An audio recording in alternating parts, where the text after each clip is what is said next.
What if the most powerful story ever told, the one billions of people built their entire lives around, was never meant to set you free, but to make sure you never even looked for the door? Because the Gnostics who were hunted, silenced, and erased from history were not killed for denying the resurrection. They were killed because they knew exactly what it had been changed into and who changed it. There is a teaching so ancient, so precise in its original form, that when the right institutions finally got their hands on it, they did not destroy it. They did something far more dangerous. They kept it. They preserved every word, every image, every symbol. And then quietly, methodically, over the course of several generations, they changed what it meant. Not the letters, the meaning. And in doing so, they turned the single most liberating idea in the history of human consciousness into the most effective instrument of spiritual control ever constructed. That idea was resurrection. And the story of how it was stolen, repackaged, and handed back to humanity as a chain disguised as a key is the story this video is going to tell. Because what the Gnostics understood about resurrection, the original, pre-institutional, pre-empire version of that teaching, had nothing to do with a body coming back to life inside a tomb. It had everything to do with what happens when a soul stops believing the lie that this world is all there is. To understand what was taken, you first have to understand what was there before it was taken. Long before the Roman Empire decided which texts were sacred and which were ash, there existed communities of seekers scattered across the ancient Mediterranean world who carried a very different version of the story. These were not people who rejected the figure of the Christ. They were people who took that figure more seriously than anyone else around them. So seriously, in fact, that they refused to reduce him to a single historical event. To the early Gnostic communities, the resurrection was not a miracle that happened once, to one body, in one tomb, in one specific corner of the ancient world. It was a cosmic pattern, a living instruction, a map of what every human soul was capable of experiencing from the inside. They called this direct inner knowing gnosis. Not belief, not faith in something unprovable, but direct recognition of a truth that could only be known by living it. And at the center of that truth was this idea. The death and return described in the resurrection story was a symbolic language for the movement of consciousness itself, dying to the false self, waking to the real one, passing through the illusion of this manufactured world and remembering, even briefly, the light of the original source that the Gnostics called the Pleroma, the fullness, the state of being so complete that nothing within it could be named as missing. This is the version of the teaching that was erased, not because it was dangerous in the way heresy is usually described, not because it threatened morality or decency or social order. It was erased because it was dangerous to power, specifically to the kind of power that requires intermediaries, the kind of power that can only survive if ordinary human beings believe they cannot access the sacred without permission. Think about what a resurrection understood as inner transformation actually means for the structure of religious authority. If every person carries the capacity to die to illusion and awaken to truth from within, without a priest, without a temple, without an institution granting or withholding that access, then no institution can claim a monopoly on salvation. The entire architecture of spiritual hierarchy collapses. There is no longer a need for a mediator between the human being and the divine because the divine is not above the human being looking down, but within the human being waiting to be remembered. That is the teaching that the early Gnostic communities were preserving. And that is precisely the teaching that the consolidating forces of early Orthodox Christianity spent the better part of 3 centuries systematically destroying. The process was not sudden. It unfolded slowly, the way a river reshapes a canyon. Not through a single violent moment, but through the steady, patient application of pressure over time. In the 1st and 2nd centuries of the Common Era, the landscape of early Christian thought was extraordinarily diverse. There is no single agreed-upon canon, no unified doctrine, no central authority with the power to define what was sacred and what was not. Different communities carried different texts, preserved different oral traditions, understood the figure of the Christ through radically different interpretive frameworks. The Gnostic communities, particularly those shaped by the Sethian and Valentinian traditions, were among the most sophisticated thinkers in that landscape. They did not read the resurrection story literally because they did not read any sacred story literally. For them, every narrative in sacred scripture was a layered symbolic structure, and the surface meaning, the historical, literal reading, was always the least interesting and least important layer. Beneath the surface was the psychological layer. Beneath that was the cosmological layer. And at the deepest level was the layer they cared about most, the experiential layer. The level at which the story stopped being about someone else a long time ago and started being about the movement of your own awareness right now. When they read about a figure descending into death and returning transformed, they were not reading about a biological miracle. They were reading about the movement of the divine spark, what they called the pneuma, the breath of original light, through the layers of illusion that the Demiurge and his archons had constructed around human consciousness. They were reading about the soul, recognizing that the world it had been taught to trust was not its true home. They were reading about the moment of gnosis itself, the shattering, disorienting, irreversible recognition that the reality you defended and identified with and organized your entire life around was never the deepest reality available to you. That recognition was the resurrection. That was the original teaching. And by the time the Council of Nicaea convened in the year 325 to formalize Orthodox Christian doctrine under the political sponsorship of the Roman Emperor Constantine, that teaching was already being buried. What replaced it was brilliant in its own way. And that is not said without acknowledging the genuine spiritual power that Orthodox Christianity has carried for millions of people across many centuries. But from a Gnostic perspective, what replaced the original teaching was a masterwork of substitution. The resurrection became a one-time historical event rather than a living inner possibility. Salvation became something conferred from the outside rather than remembered from within. The divine became something located above and beyond the human being rather than something that the human being actually was at its deepest level. And perhaps most importantly, the authority to determine who was saved and who was not, who had access to resurrection and who was excluded from it, was placed firmly in the hands of an institutional hierarchy that had every incentive to keep that authority centralized and unchallengeable. The Demiurge, in Gnostic cosmology, is not simply a distant cosmic villain.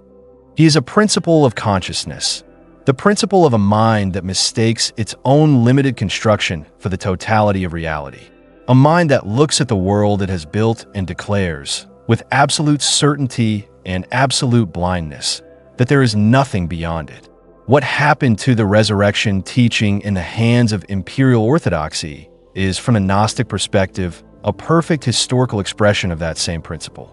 A structure of consciousness that could not perceive anything beyond its own boundaries took a teaching that pointed directly beyond those boundaries and redrew it to end exactly where the boundaries were. The Nag Hammadi texts, discovered in Egypt in 1945, did not just return suppressed literature to the world.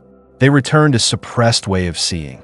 When scholars and seekers began working through those documents, the Gospel of Truth, the Gospel of Philip, the Apocryphon of John, the second treatise of the Great Seth, what they encountered was a version of the resurrection story that read nothing like the institutional version. In the second treatise of the Great Seth, the voice speaking, identified with the Christ figure, says plainly that the suffering and death attributed to him were not what they appeared to be. The body that the rulers of this world thought they were killing was not the true self. The true self, the pneumatic core, the divine spark, was untouched. It did not suffer because it could not suffer. It was not of this world in the way that this world's rulers understood existence. And in that immunity to the world's violence, the text suggests, lies the actual revelation. Not that one man conquered death through a miracle, but that the part of you that is truly you, the part the archons have been working for your entire life to keep you from remembering, was never subject to death in the first place. You cannot kill what does not belong to the realm of killing. You cannot imprison what never truly entered the prison. The resurrection, in this reading, is not a victory over physical death. It is a recognition that physical death and physical life were never the whole story to begin with. The Gospel of Philip goes even further. It describes those who believe in a physical resurrection as people who are, in the language of the text, not yet standing in the truth. It draws a sharp distinction between those who take the sacred narratives as literal reports of external events and those who understand them as inner maps, instructions for the movement of consciousness through the architecture of illusion. Philip's gospel describes resurrection as something that must be received while still alive in this world, not waited for after death. Because after death, in the Gnostic understanding, the soul moves through the realms of the archons, the layers of forgetting and control that the Demiurge's system is built from.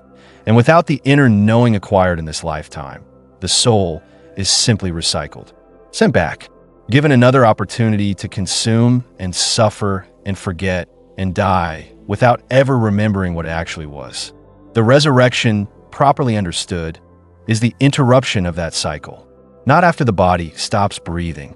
Now, here, in this life, in this moment, in the recognition that what you are watching this video through is not a product of the Demiurge's construction. It is the original light, still intact, still luminous, buried under decades of carefully managed forgetting, but not gone. Never gone. This is the teaching that required erasure. Not the other kind. Not the kind that could be argued with on theological grounds and dismissed. The kind that, once genuinely understood, makes the entire apparatus of externalized religious authority simply unnecessary. You cannot sell access to something that is already inside the person you're selling to. You cannot build an empire on the spiritual need of people who have remembered that they are not spiritually needy. The institution needed a resurrection that happened once, to one person a very long time ago, that you were not there for, that you could not verify, and that you were entirely dependent on the institution to interpret correctly for you. What the Gnostics had was a resurrection that was happening right now, inside every person who had the courage to look past the surface of the story and ask what it was actually pointing at. The difference between those two versions of the teaching is not a minor theological dispute. It is the difference between a system of liberation and a system of control wearing liberation's clothing. And the people who understood that difference were hunted with the full force of the Roman Empire behind the hunt. Irenaeus of Lyon, one of the most influential early Christian heresiologists, a title that meant, in practice, a specialist in identifying and condemning divergent spiritual movements, wrote extensively against the Gnostic communities in the 2nd century. His work against heresies is remarkable not only for its hostility, but for how much of the Gnostic teaching it inadvertently preserves through the act of condemning it. Reading Irenaeus carefully, you can reconstruct a great deal of what the Gnostic communities actually believed, and what becomes clear very quickly is that the thing he feared most about them was not their theology in the abstract. It was the implication of their theology for authority. If inner knowing, gnosis, is the path to liberation, then no bishop, no council, no canon of approved texts, and no institutional hierarchy stands between the human soul and its own awakening. Irenaeus understood this perfectly, and he spent a significant portion of his life working to make sure that understanding never spread beyond the communities it had already reached. It spread anyway, not loudly, not institutionally, but in the way that true things tend to spread, through individual recognition, through the quiet passing of text between people who sensed that what they were reading was pointing at something real, through the preservation of manuscripts in sealed jars buried in desert sand, waiting for a moment when the world might be ready to hear them again. The 1945 discovery at Nag Hammadi was not an accident of archaeology. From a Gnostic perspective, it was timing. The texts had not been waiting to be found by scholars. They had been waiting to be needed.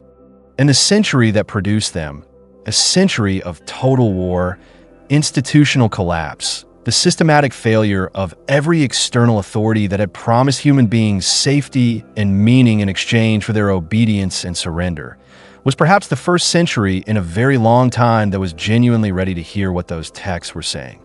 Not as historical curiosity, as live instruction. Because the question the Gnostic resurrection teaching asks is not a question about the past. It is not asking you to reconsider what happened in a tomb 2,000 years ago. It is asking you about right now.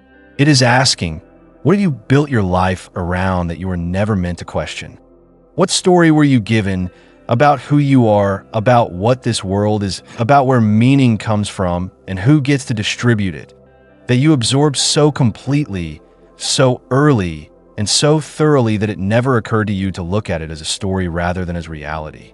What in your life functions the way the institutional resurrection functions in Gnostic analysis? As a genuine thing that has been subtly redrawn to end exactly at the boundary of a system that needs you to stay inside it. These are not comfortable questions. They are not meant to be. The Gnostic path was never described as comfortable. It was described as true. And the first movement of that path, the movement the resurrection teaching was always, in its original form, designed to initiate, is the willingness to die to a version of yourself that was never really yours. To let go of the identity built from the outside in and turn toward the one that has been waiting quietly and without urgency from the inside out. The false resurrection did not fail because it was weak. It survived for nearly 2,000 years precisely because it was powerful, because it carried just enough of the original light to feel true, just enough warmth to feel like home. That is what makes it worth examining honestly rather than dismissing. Something real was preserved inside the substitution, even as the most radical and liberating core of the teaching was quietly removed. And perhaps that is the final Gnostic insight about the Demiurge's method. The most effective cage is not the one built entirely from lies. It is the one built mostly from truth, with one door sealed and the key hidden inside you all along. If something in this video felt less like new information and more like a memory you had almost stopped looking for, stay close to this channel. What has been explored here is only the first layer. The deeper the Gnostic map goes, the more personal it becomes, and the more directly it speaks to the life you're already living right now. Subscribe so you do not miss what comes next. And if one idea from this video stayed with you, leave it in the comments below. Not because it feeds an algorithm, but because when one person names what they are beginning to remember, something in the people reading it quietly stirs. That is how the original teaching moved. Person to person, recognition to recognition.